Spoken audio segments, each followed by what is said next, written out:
नमस्कार विद्यार्थी मित्रांनो, स्वागत आहे तुमचं आपलं चॅनल एमपीएससी विश्ववरती। तर मित्रांनो, आपण मागील काही व्हिडिओमध्ये सुद्धा ग्रुप बी आणि ग्रुप सीचा जो काही पूर्व आणि मुख्य परीक्षेचा सिलेबस आहे तो अगदी डिटेलमध्ये बघितला होता। मात्र आता पुन्हा एकदा आयोगाने बदल केलेला आहे। म्हणजे अगोदर ग्रुप बी आणि ग्रुप सी जे आहे एकत्र व्हायची, मग आता पुन्हा आयोगाने असं सांगितलं की 2024च्या प्रीपासून सांगितलं की ग्रुप बी आणि ग्रुप सी काय होईल, वेगवेगळ्या एक्झाम होतील, त्याच्या मेन्स सुद्धा वेगळ्या होतील। मग भरपूर जे नवीन विद्यार्थी इकडे येतात त्यांना कन्फ्युजन आहे की नक्की सिलेबस काय। तर मित्रांनो, आपण मागच्या व्हिडिओमध्ये बघितलं ग्रुप बीचा पूर्व परीक्षेचा आणि मुख्य परीक्षेचा सिलेबस जो आहे तो आपण डिटेलमध्ये बघितला। जर तुम्ही ते लेक्चर बघितलं नसेल मागचा व्हिडिओ, तर तुम्ही चॅनलच्या आपल्या व्हिडिओ सेक्शनमध्ये जा, त्या ठिकाणी तुम्हाला मागील व्हिडिओमध्ये ग्रुप बीचा पूर्व आणि मुख्य परीक्षेचा सिलेबस जो आहे तो मिळेल। आणि आजच्या व्हिडिओमध्ये आपण गट क चा म्हणजे ग्रुप सीचा जो काही पूर्व आणि मुख्य परीक्षेचा सिलेबस आहे तो एकाच व्हिडिओमध्ये दोन्ही पूर्व आणि मुख्य परीक्षेचा डिटेलमध्ये बघणार आहोत। व्हिडिओ फक्त शेवटपर्यंत बघा, तुम्हाला कोणत्याही प्रकारची अडचण या व्हिडिओनंतर कोणत्याही प्रकारची शंका तुम्हाला राहणार नाही। आणि तरी वाटलं थोडाफार डाऊट तुम्हाला असेल तर चॅनलच्या अबाउट सेक्शनमध्ये आपल्या एमपीएससी विश्व इंस्टाग्राम अकाउंटची आयडी सुद्धा दिलेली आहे, तर तिथे जाऊन तुम्ही तुमचे डाऊट जे आहे ते विचारू शकता, तिकडे मेसेज करू शकता। प्रत्येकाचा डाऊट मी त्या ठिकाणी क्लिअर करत असते।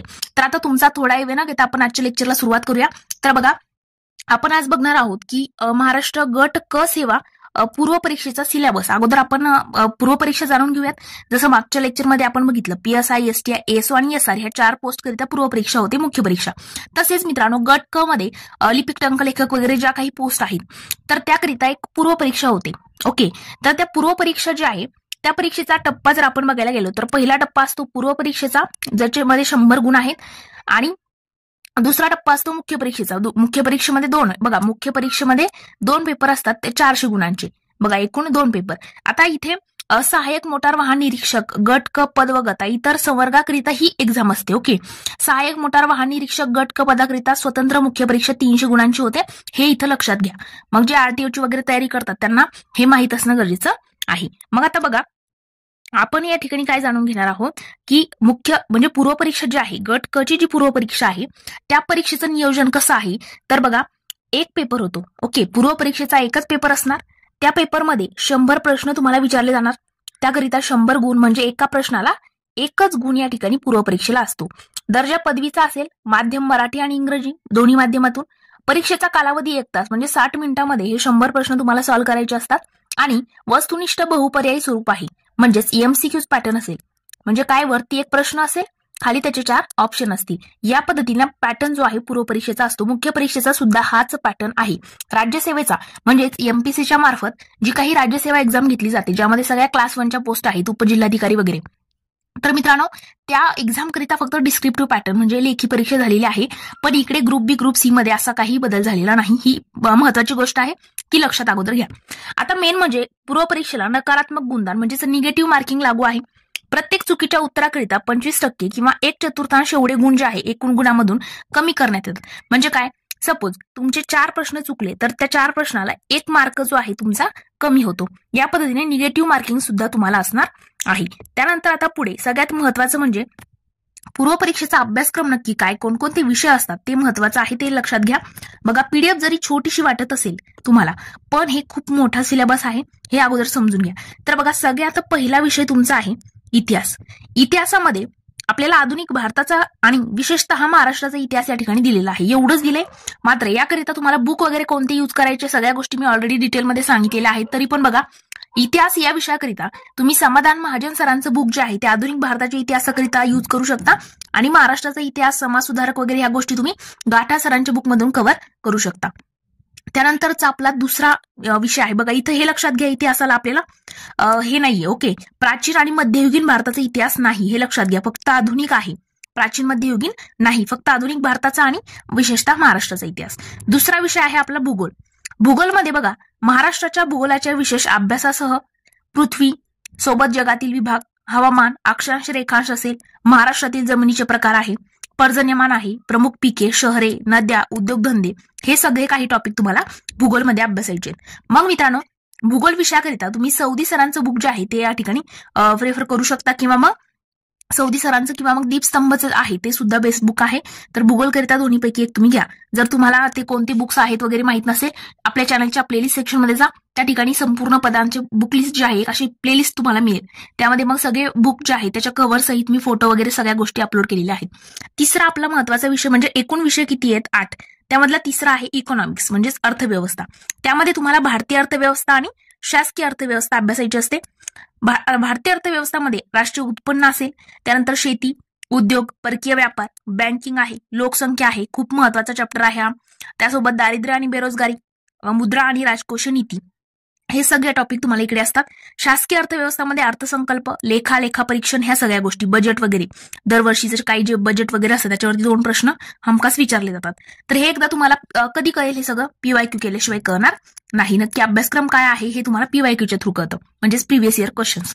तर बघा, त्यानंतरचा आपला मग आता इकॉनॉमिक्सला काय वाचायचंय? तर मित्रांनो, तुम्ही देसले सरांचं बुक जे आहे ते यूज करू शकता, किंवा रंजन कोळंबे सरांचं बुक सुद्धा बेस्ट आहे, ते सुद्धा तुम्ही यूज करू शकता. नंतरचा चौथा आहे चालू घडामोडी म्हणजेच करंट अफेअर्स. तर मित्रांनो, जागतिक तसेच महाराष्ट्रासह भारतातील चालू घडामोडी ज्या आहेत अभ्यासायच्या असतात. त्यामध्ये मग तुम्ही सिम्प्लिफाईडचं इयर बुक सुद्धा तुम्ही वाचू शकता, किंवा सिम्प्लिफाईडचं मासिक येत नाही, परिक्रमाचं मासिक वगैरे येतं, परिक्रमाची 6माही पण असते, परिक्रमाचं वार्षिक पण येतं, तर ते इयर बुक वगैरे तुम्ही घेऊ शकता, किंवा मासिक करायचे असेल परिक्रमाचे मंथ वाईज ते करू शकता. आणि सिम्प्लिफाईड जर यूज करायचं असेल तर त्रैमासिक असतं, म्हणजे 3-3 महिन्यामधून पब्लिश होतं, ते तुम्ही करू शकता. नंतरचं आहे 5वा राज्यशास्त्र म्हणजेच पॉलिटी. आता इथे काही दिलेलं आहे काय स्पेसिफिक टॉपिक वगैरे नाही, जसं मेन्सला आपल्याला दिलेलं असतं तसं प्रीला दिलेलं आहे का? तर नाही. तुम्हाला राज्यशास्त्राला म्हणजे पॉलिटी जो विषय आहे खूप सोपा विषय आहे, एकदा समजला की नंतर तुमचे प्रश्न सुद्धा चुकत नाहीत. आउट ऑफ मार्क्स सुद्धा तुम्ही या पॉलिटीमध्ये घेऊ शकता. तर मग पॉलिटीकरिता तुम्हाला एकतर रंजन कोळंबे सरांचं, किंवा मग आपलं एम लक्ष्मीकांत जे आहे, एम लक्ष्मीकांतच्या बाहेर तर प्रश्न जाणारच नाही, एम लक्ष्मीकांत किंवा रंजन कोळंबे सरांचं बुक कोणतंही एक तुम्ही वाचू शकता. नंतर सामान्य विज्ञान आहे. तर मित्रांनो, सामान्य विज्ञानाकरिता आपल्याला भौतिकशास्त्र म्हणजेच फिजिक्स, रसायनशास्त्र म्हणजेच केमिस्ट्री, प्राणीशास्त्र, झुलॉजी, वनस्पतीशास्त्र म्हणजेच बॉटनी आणि आरोग्यशास्त्र हे सगळं अभ्यासायचंय.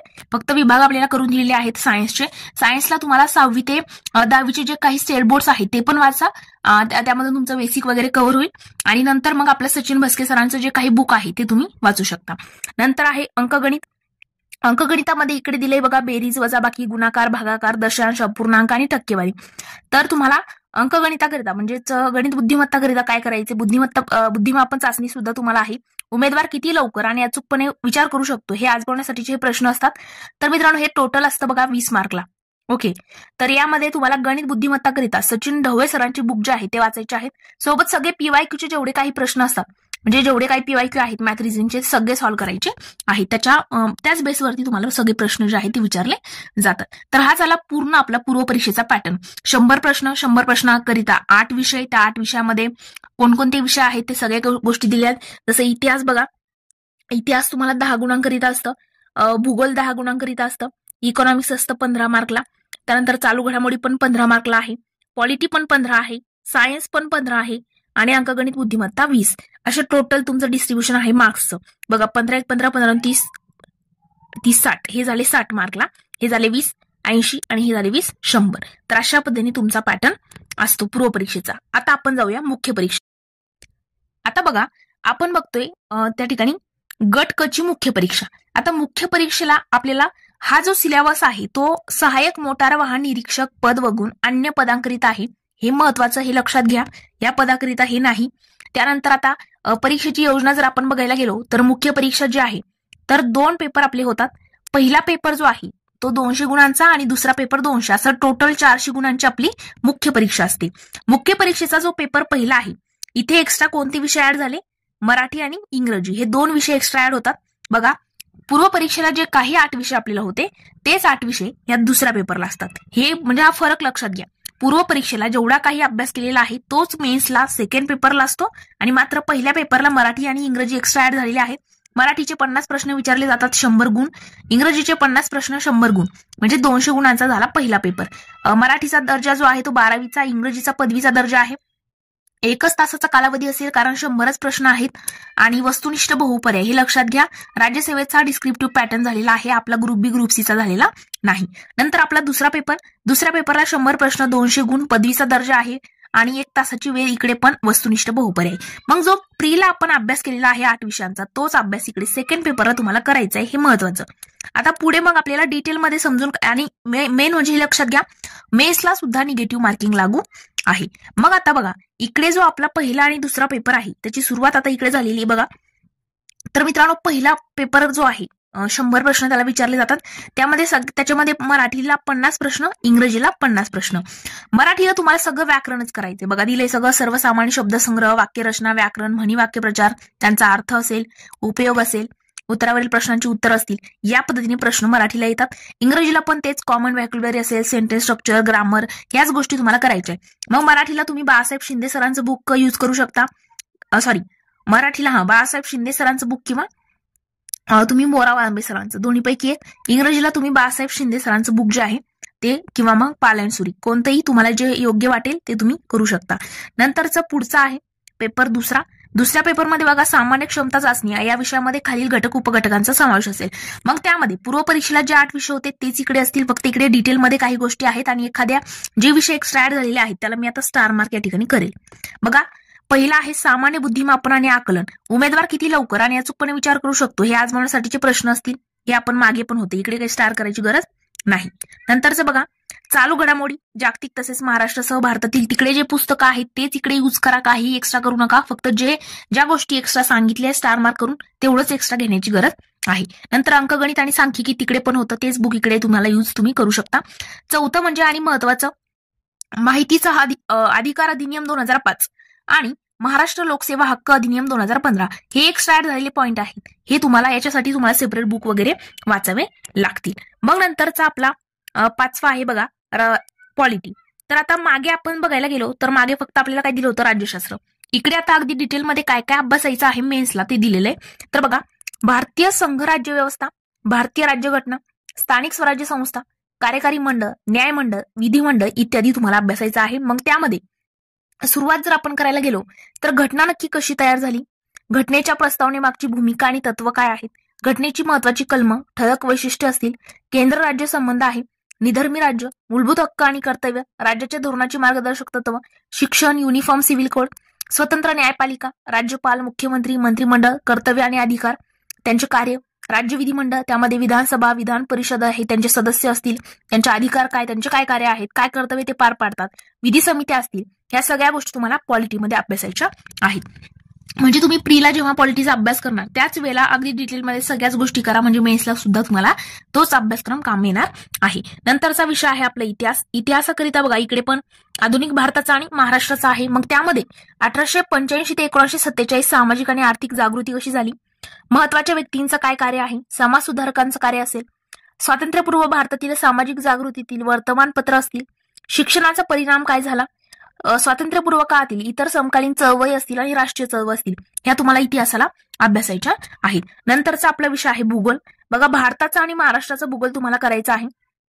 बघा महाराष्ट्राचा आणि भारताच्या प्राकृतिक भूगोल करायचा, मुख्य प्राकृतिक विभाग करायचे, हवामानशास्त्र, पर्जन्यमान आणि तापमान, पर्जन्यमानातील विभागवार बदल असेल, नद्या, पर्वत आणि पठार, विविध भूरूपे असतील, राजकीय विभाग आहे, प्रशासकीय विभाग आहे, नैसर्गिक संपत्ती, त्यामध्ये वने, खनिजे, मानवी आणि सामाजिक भूगोल करायचा आहे, लोकसंख्या सगळ्यात महत्वाचा टॉपिक, लोकसंख्येचं स्थानांतर आहे, त्याचा उगम आणि इष्टस्थानावरील परिणाम, ग्रामीण वस्त्या, तांडे, झोपडपट्ट्या वगैरे यांचे प्रश्न, हे सगळं काही तुम्हाला कुठे अभ्यासायचंय, भूगोलमध्ये अभ्यासायचंय. मग मित्रांनो इकडे तुम्हाला ऍड झाले पर्यावरण. बघा पर्यावरण ऍड झालेलं आहे. पर्यावरणामध्ये मानवी विकास आणि पर्यावरण, पर्यावरणपूरक विकास, नैसर्गिक साधन संपत्तीचं संधारण, विशेषतः वन संधारण, विविध प्रकारची प्रदूषण आणि पर्यावरणीय आपत्ती, पर्यावरण संवर्धनामध्ये कार्यरत असलेल्या राष्ट्र, राज्य आणि जागतिक पातळीवरील संघटना, संस्था वगैरे ह्या गोष्टी तुम्हाला एक्स्ट्रा ऍड झालेल्या आहेत, तिकडे स्टार मार्क केलं. नंतर सामान्य विज्ञान आणि तंत्रज्ञान, त्यामध्ये मागे जे होतं ते सगळंच फिजिक्स, केमिस्ट्री, बायोलॉजी, बॉटनी वगैरे ह्या गोष्टी करायच्या आहे. आणि इकडे ऍड काय झालं, दूरसंवेदन, हवाई व ड्रोन छायाचित्रण, भौगोलिक माहिती प्रणाली आणि त्याचं उपयोजन आणि माहिती आणि संप्रेषण तंत्रज्ञान, हे एक्स्ट्रा ऍड झालेलं आहे, हे लक्षात घ्या. नंतरचं पुढे अर्थव्यवस्था महत्वाचं आहे. तर इकॉनॉमिक्स मध्ये काय काय करायचंय, समग्र लक्ष्य आणि भारतीय अर्थव्यवस्था. याच्यामध्ये समग्र लक्ष्य अर्थशास्त्र, वृद्धी आणि विकास, सार्वजनिक वित्त, आंतरराष्ट्रीय व्यापार आणि आंतरराष्ट्रीय भांडवल. भारतीय अर्थव्यवस्थामध्ये भारतीय अर्थव्यवस्थेची आव्हानं आणि आर्थिक सुधारणा असतील, भारतीय शेती व ग्रामीण विकास असेल, सहकार आहे, मौद्रिक आणि वित्तीय क्षेत्र असेल, सार्वजनिक वित्त आणि वित्तीय संस्था आहे. उद्योग आणि सेवा क्षेत्र, पायाभूत सुविधा विकास, आंतरराष्ट्रीय व्यापार आणि भांडवल आणि महाराष्ट्राची अर्थव्यवस्था, एवढं सगळं काही तुम्हाला इकॉनॉमिक्समध्ये अभ्यासायचंय. मग आपण बघितलं ग्रुप सी मध्ये पूर्व परीक्षा 100 प्रश्न 100 मार्क, मुख्य परीक्षा 2 पेपर 200 गुणांचे, पण मात्र 100च प्रश्न असतील. टाइम पण तोच आहे 1 तासांचा. आणि एक्स्ट्रा काय काय ऍड झालेलं आहे तर आपल्याला माहिती संप्रेषण तंत्रज्ञान ऍड झालेलं आहे, पर्यावरण ऍड झालेलं आहे, त्यानंतर माहिती अधिकार अधिनियम आहे. ह्या गोष्टी तुम्ही लक्षात घ्यायच्या आहेत. काय काय एक्स्ट्रा ऍड झालं, काय काय इकडे एक्स्ट्रा करण्याची गरज आहे. आणि एक मेन गोष्ट लक्षात घ्या, ग्रुप बी आणि ग्रुप सीचा पूर्व परीक्षा तसेच मुख्य परीक्षेचा सिलेबस पूर्णपणे सेम आहे. फक्त ग्रुप बीचा पेपर जो आहे तो ग्रुप सीच्या तुलनेमध्ये थोडासा हार्ड असतो आणि ग्रुप सीचा थोडासा सोपा, असं लक्षात घ्या. मग त्यानुसार तुम्ही अभ्यास करायचा आहे. म्हणजे एकदा अभ्यास केला तर तुम्हाला टोटल जवळजवळ 10 पोस्टकरिता तो अभ्यास काम येणार आहे आणि एक्झाम 2 देता येणार आहे. पूर्व परीक्षा सुद्धा 2 देता येणार, तेवढ्याच अभ्यासक्रमाच्या जोरावरती. तर हे लक्षात घ्या. तर आज आपण इथेच थांबूया. हा व्हिडिओ बघितल्यानंतर सुद्धा जर तुम्हाला वाटत असेल कोणत्याही प्रकारचा डाऊट तुम्हाला असेल तर मित्रांनो आपल्या चॅनलच्या अबाउट सेक्शन मध्ये इंस्टाग्राम अकाउंटची आयडी जी आहे ती दिलेली आहे, तर त्याच्यावरती जाऊन तुम्ही मला मेसेज करू शकता. तर प्रत्येकाला रिप्लाय जो आहे त्या ठिकाणी मी देत असते आणि प्रत्येकाचा डाऊट जो आहे त्या ठिकाणी क्लिअर करत असते. तर इन्स्टावरती सुद्धा तुम्ही फॉलो करायला विसरू नका. तर आज आपण इथेच थांबूया. लेक्चर आवडलं असेल तर लाईक, कमेंट, मित्रमैत्रिणींसोबत सुद्धा नक्की शेअर करा, जेणेकरून प्रत्येकाला या व्हिडिओचा फायदा होईल.